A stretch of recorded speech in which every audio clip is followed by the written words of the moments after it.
Hey everyone, how's it going? David Horowitz here, CEO and co-founder at Retrium. I'm going to tell you another tip on how to make your agile retrospectives just that much more effective. Today I want to focus in on a problem that's near and dear to my heart, which is how do you get your team to run the retrospective in the first place? So many times I talk to people who are trying to get better at their agile processes, and they tell me, we're under so much pressure from our management to make this product release deadline. When I tell my team we need to reserve this hour for a retrospective, my team revolts. They say, no, we don't have time for that. We can't possibly do that. Sorry, not happening. So what can you do in that situation? Then let me start with what you shouldn't do, because it's actually in many ways more important than actually what the solution is. So what you shouldn't do is force them into a room to run a retrospective. Think about it. Think about it if it was in reverse and someone else was telling you, you must take this hour to do something that you don't want to do. First of all, will you show up? Okay, maybe you have to. But if you show up, are you even going to care? Are you going to focus in on really taking into account what's important about the meeting, reflecting, inspecting, adapting? I doubt it. Not possible. In fact, taking a step back from all of that and asking yourself, how does Agile even work in the first place? Agile is all about bottom-up decision making, right? It's about what works for the team. So if you as a manager, or you as an Agile coach, or you as a Scrum Master is forcing the retrospective on your team, you've already lost the battle. It has to be something the team wants to do in the first place.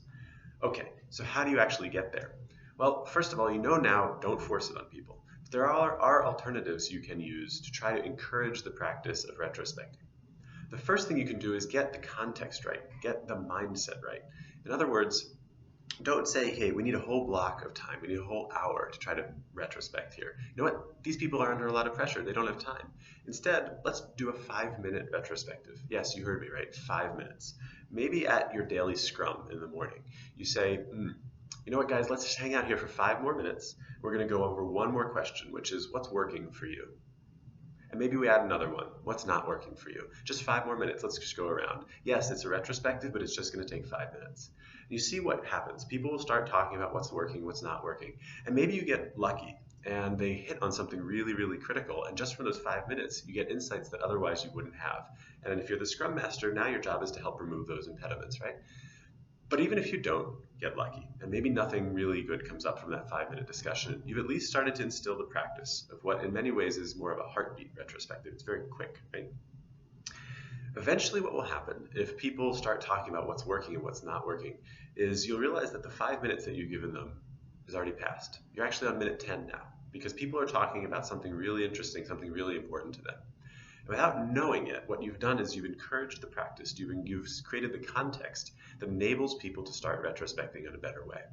Maybe from that 5-minute discussion or that 10-minute discussion, you start hearing themes around, we have issues with quality in our code, so maybe we're not doing enough testing early on in the sprint. Or maybe it's around communication issues, we don't have enough face time with our product owner. Whatever the case may be, you've now heard some problem that the team agrees is an issue.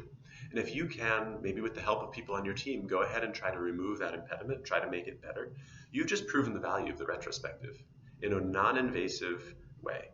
And if you can do that, and you realize that it's taking longer than 5 minutes to discuss this every single time you're retrospecting, your team will slowly start to agree to take longer in their retrospective process. Or, if you're really good, you might find out that 5 minutes is all you need. Maybe just that heartbeat.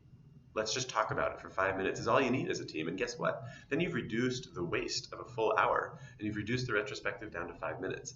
Unlikely, but I have seen highly performing teams being able to retrospect in that quick amount of time. So the number one thing you can do, don't force people to go to a retrospective. Bad idea, it won't work, right? People will rebel. They won't want to be there. They'll be on their laptops, their phones. Doesn't work. Instead, set the context. Encourage them to take 5 minutes out of their day to talk about what's working and what's not working and go from there. You may find that's all you need to start introducing the practice of the retrospective so that your inspection and adaptation as a team is not just product-oriented, it's also process-oriented. All right, that's it for now. Again, I'm David Horowitz, CEO and co-founder here at Retrium. We have a product that helps you run better retrospectives, especially if you're on a distributed team or you work in a big enterprise. Check us out. I promise it'll help you engage your team in a better way with your next retrospective. Thanks a lot. Have a good one, guys.